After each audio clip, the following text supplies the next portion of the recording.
And my name is Nina Hanssen. I'm a co-author of a new Norwegian book, the Norwegian Prison Service, Halden Prison, and beyond, that will be launched today. Yeah. So this is very exciting. Yeah. And Arthur, last time you were here, you were talking about your project. Yeah. And you say you came to Halden Prison in 2019, and that changed your perspective. Tell us a little bit about it. Yeah, because I think that I never realized what prison could be. You talk about it, you read about it, but until you actually have proximity to what a new version of a prison can look like and can be, it's really hard to kind of imagine. And, you know, at the end of the day, it's working. I mean, you guys have the numbers to kind of, you know, in America, we would say the proof is in the pudding. And if you look at your recidivism rates, they are remarkably low. If you look at how people who leave prison, they're interviewed. I've read some of these interviews. They feel like they were treated like a human being. And I think that is fundamentally different than the model we have in the United States. It still feels like a prison. I mean, there's no doubt that when you're in Halden Prison, it is a prison. But it doesn't feel like the sole purpose is to further drill you down into the ground. There is a concerted effort to start getting you ready for reentry on day one, because they're all coming back. And do you want a better neighbor or do you want a worse neighbor? And I think that fundamentally, if we could capture just a little bit of that and then take it home, I think that America will be better for it. Wow, thank you so much. And we are joined here by Asle Aase. You are the National Trade Union for the employees in Norway. So what is the situation in Norway at the moment in the prisons? Yes, it's the situation in Norway. We have been looked in our cards in a period from 2016 to 20, and we have, in fact, failed our mission.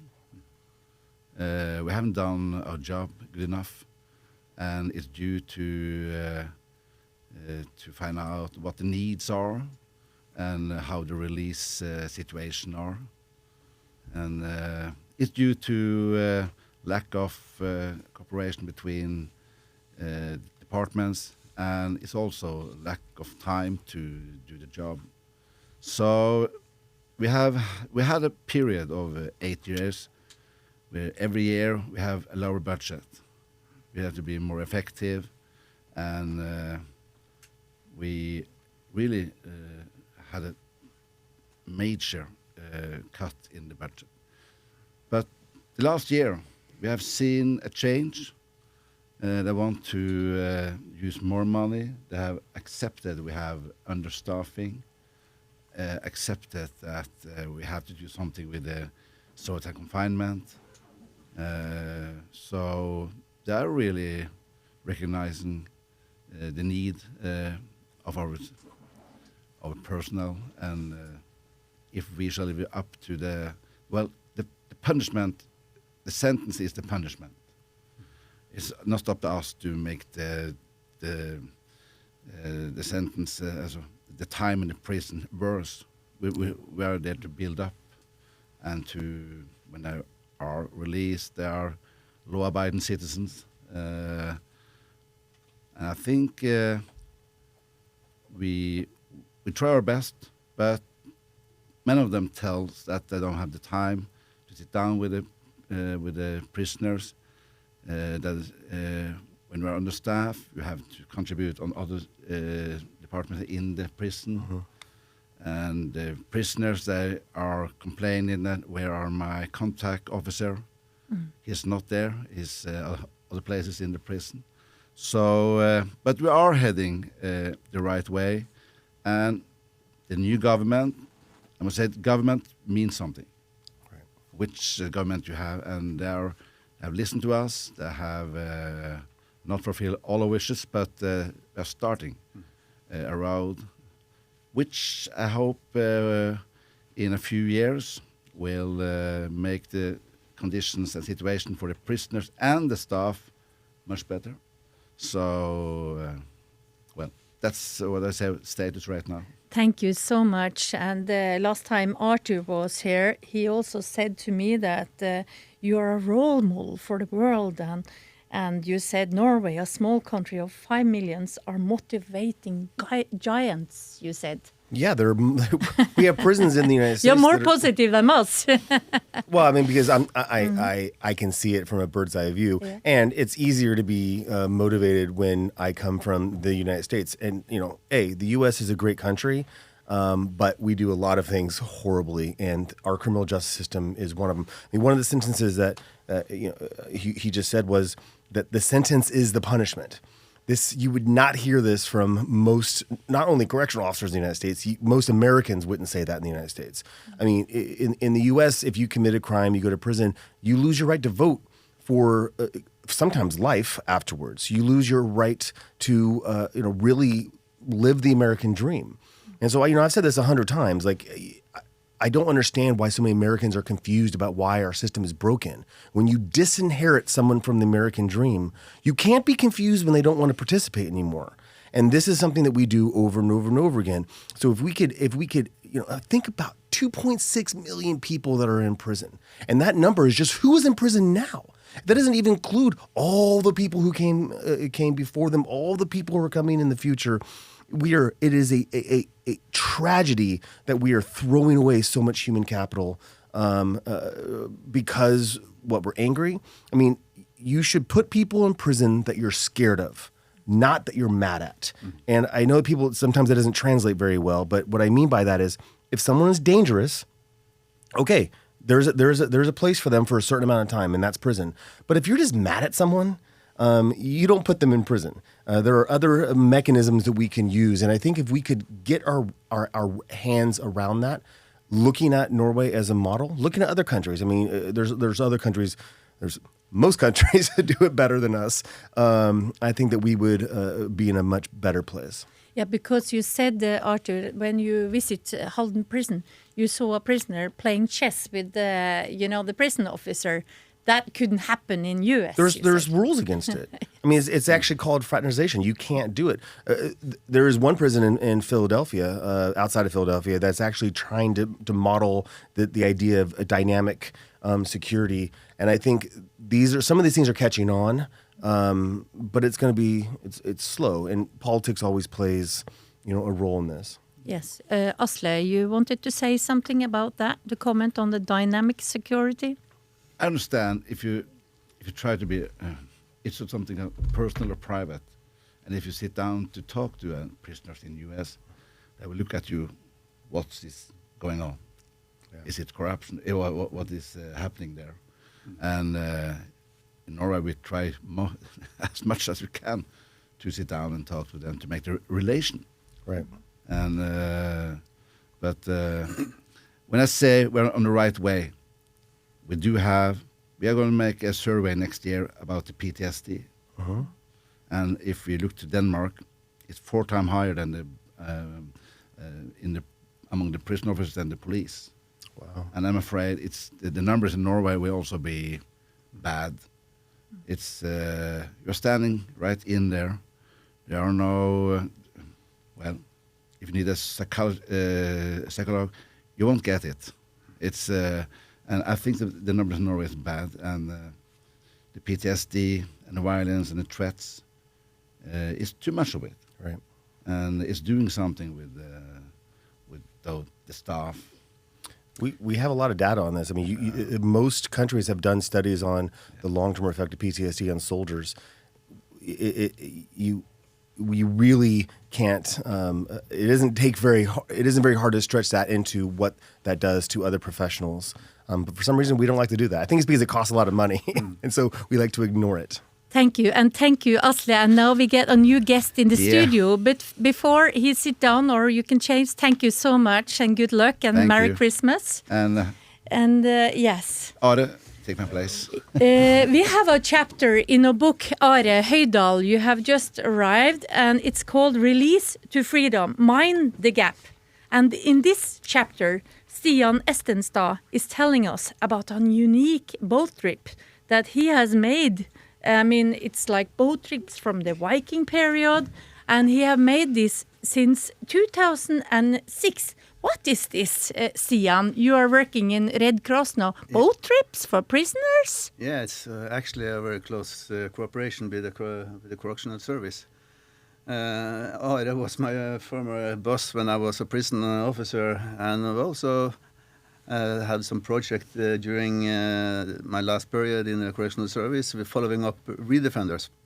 So actually, it's about, I think people in prison are going from being locked in to be locked out of society.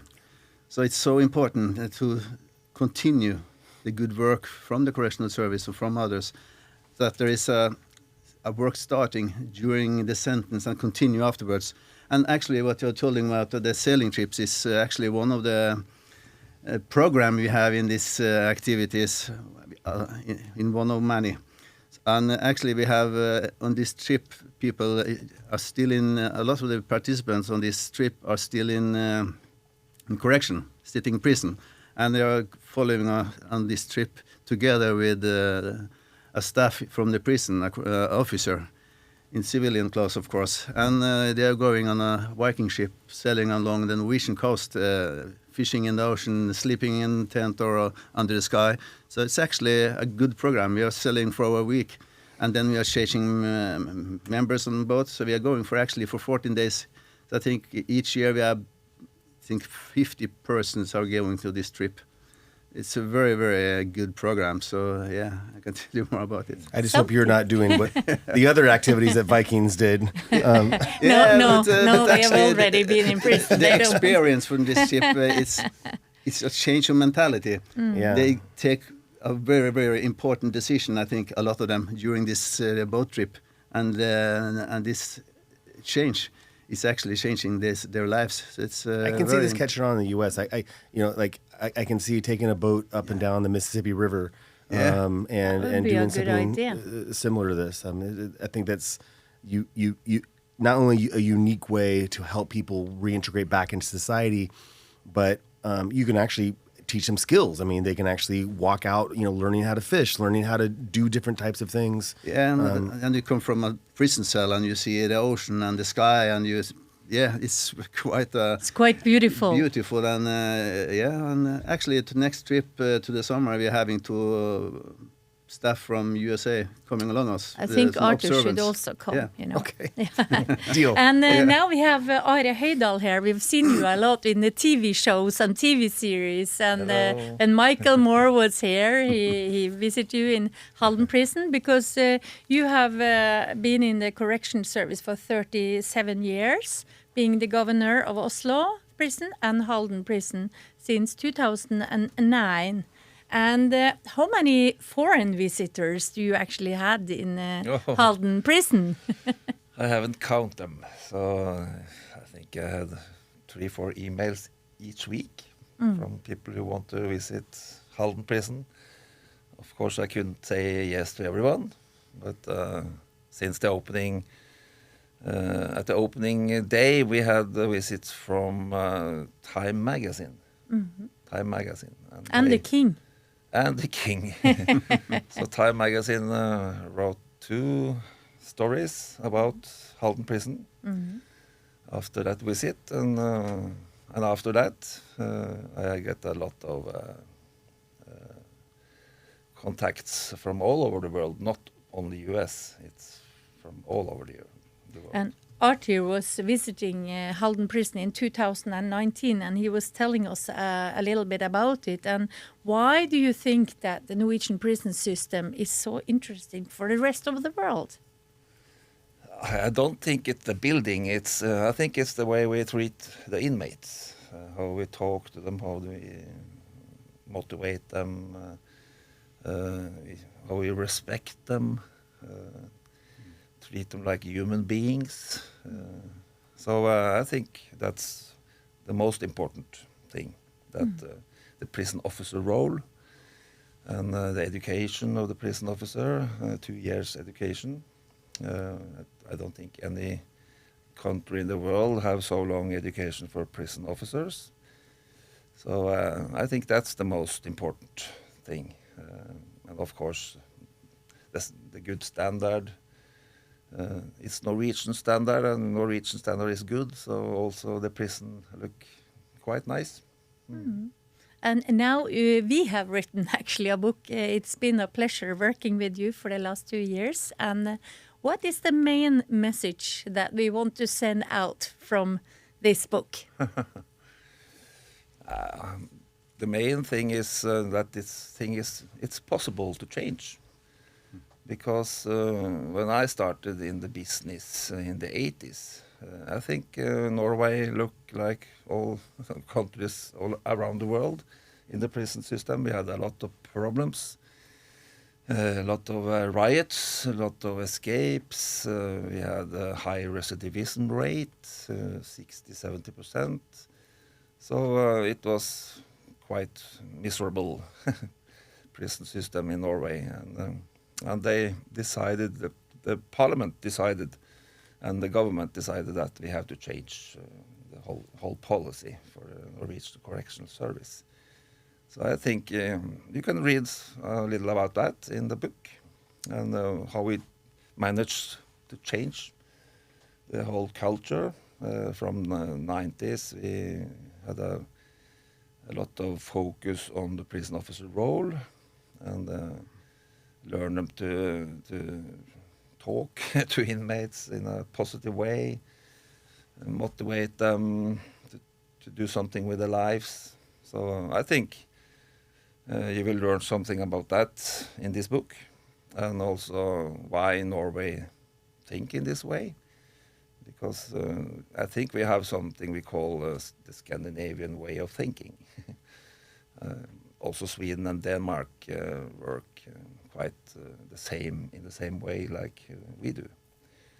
So you will also learn about the Scandinavian model in this book. So run and buy. And Arthur, do you think that this book will be a catch in the US? Yeah, I think. And is it important? I think that, I think it's going to be a catch with the people that you would be obvious, the academics. But what I would like to see happen is it catch on with the people who are actually doing the work. So actual correction officers, leaders in corrections, give it to wardens across the United States and say, you can learn something. Listen, we're not going to be Norway in 10 years, maybe 20 years, but here's a couple things you can do. Here's one right here. Why don't you help officers see what success looks like? That is one thing that is sorely lacking in the correctional work. You don't ever get to see what the fruits of your work, and something like that is something that would catch on pretty easily. Instilling this idea that you are not their masters, you are their protector. The kind of the guardian mentality of a correctional officer, not the warrior mentality. One thing that I've told you this before, Nina, that blew me away is when I always ask this question. I interview correctional officers across the world, and something that I always ask the same question is, what scares you when you go to work, or what makes you nervous? And when I was in the United States doing these interviews, I got pretty much the same answer, which is being hurt, or the good ones would say one of the inmates being hurt. When I have done these interviews in Europe, it's fundamentally different. One of the answers that I get quite often is, what makes me nervous is when people call in sick. And I was like, well, okay, I don't understand. Why does that make you nervous? And because when people call in sick, the other correctional officers call in sick, I have to keep inmates in their cells. And that's bad for them. That's bad for their soul. That's human dignity. And trying to capture that lightning in a bottle is something that I think that your book can do and help instill this idea that human dignity has to be the tip of the spear. And if it's not, then most of all the other things you're doing is not going to work. And I think that's why we fail in the United States. We spend a lot of money on prisons. But until you put the very tip of that spear, human dignity, until that is your mindset, what doesn't matter what problem you try to tackle, you're never going to get to the right place, because you're basically treating correctional officers like they're farmers and they're watching over pigs.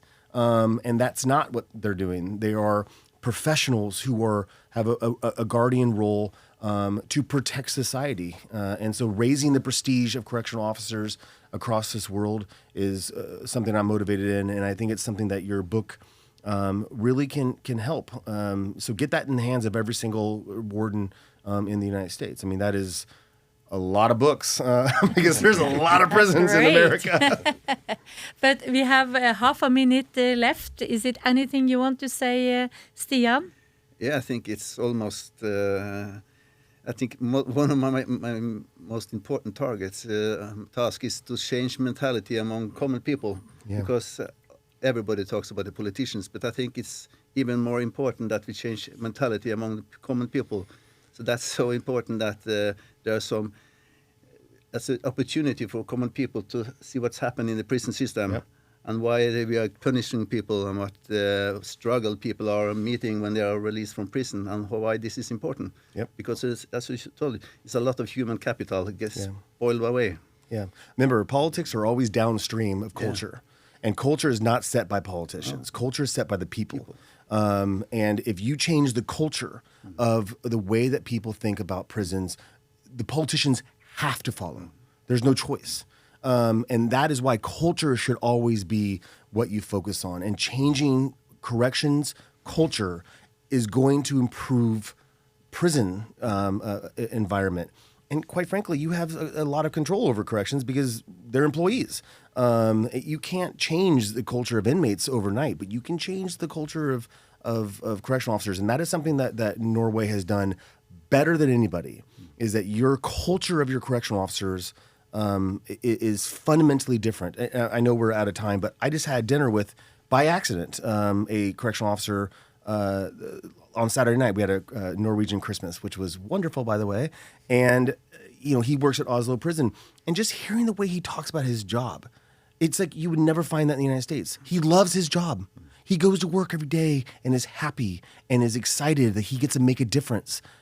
I have never heard a correctional officer in the U.S. talk that way, ever. And that's sad. It actually breaks my heart because they're important people, and we should be looking out for them. Thank you, Arthur. And are you ready, Are? For what? Shall we launch the book? You have it there. Yes, let's launch the book. And thank you so much, everybody, for joining us.